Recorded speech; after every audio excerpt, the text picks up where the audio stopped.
Hello, I'm Aaron, one of the threat intel advisors at Feedly Threat Intelligence, and I'm joined today by Andy and Saif, two of our senior threat intelligence advisors, to discuss the July Microsoft Patch Tuesday report, which you can access in the link that's in the description below. It's a free resource provided to the community to break down the Patch Tuesday report for July. Andy, just a little bit of background.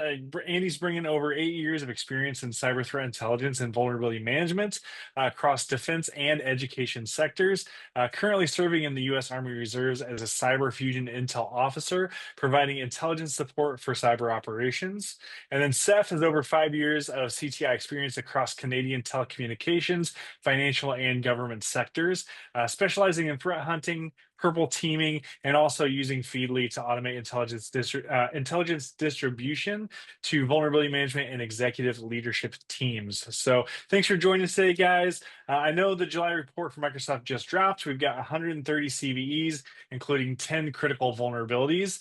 Looking at CVE 2025 47981 is a Spinego extended negotiation vulnerability with a CVSS score of 9.8, plus a cluster of critical Windows RRAS vulnerabilities. So, Andy, I know that you've got your eye on a couple of other vulnerabilities in the report, but starting with 47981, what do teams need to know about this Spinego vulnerability? Obviously, first off, it's a critical vulnerability, and the fact that it is an unauthorized attacker to attack over a network. So it's a network-based attack and can be just exploited unauthenticated. So definitely something that network defenders should be taking a look at. Gotcha. And then, Steph, I know you mentioned on our call, kind of pre-call before the call, it's not the first Spinego vulnerability we've seen this year, is it?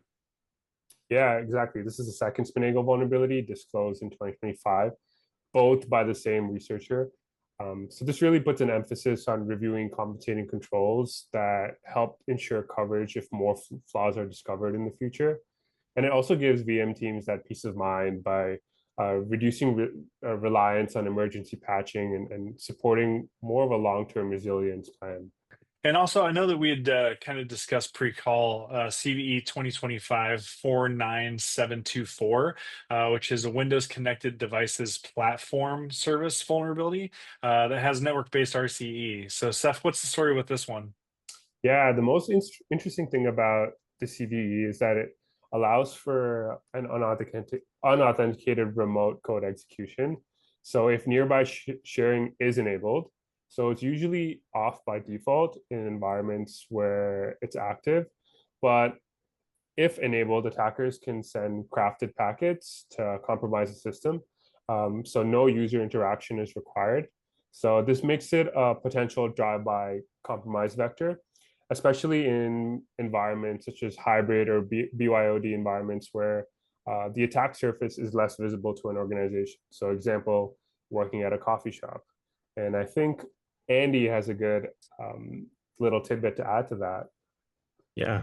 So one of my projects I'd worked on was creating a rogue network. So I emulated a coffee shop splash landing page where then I was able to, load an APK on someone's Android device. So this really does remind me of that scenario of a drive-by compromise where if they had the nearby device, nearby sharing feature turned on, hypothetically, this could be compromised in that same kind of way.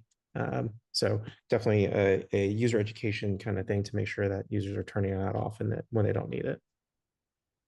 Oh, it's crazy. Andy, I know you were also looking at some Office vulnerabilities. You want to dive into those as well? Yeah, for sure. So 49695 is an Office vulnerability along with 49696. And the interesting thing here is that they can be executed locally, and they don't even need to actually interact with the malicious package that's being sent. And it can actually be executed from the preview pane. So as you can see here in the mitigations, disabling preview pane is one of those things. And so that's the interesting part here. And if you look a little bit further into both these vulnerabilities, at this time, there's not any patching available for Macs running Microsoft Office. I know, Seth, you were also, kind of given your background in threat hunting and purple teaming. You were really dialed into 49719. What's the story there?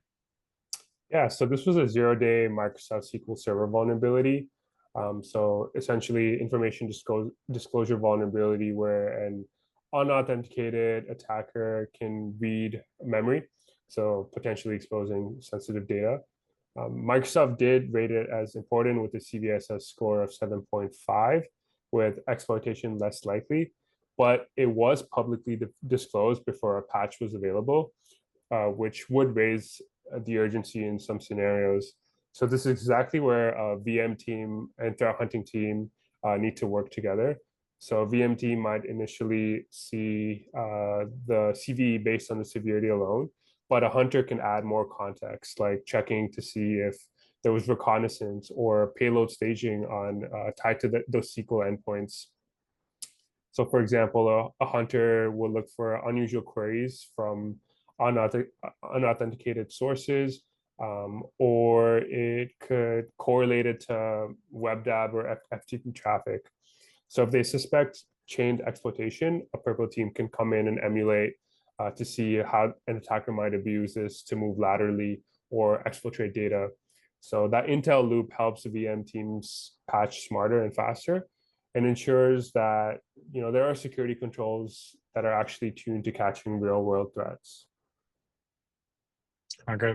There's a lot to think about through a lot of different types of vulnerabilities this time. So really good stuff, guys. But thank you for joining us for the breakdown of the Microsoft July Patch Tuesday report. If you want to explore these reports further, again, they are for free in Feedly. Just click the link in the description below, and thank you for watching.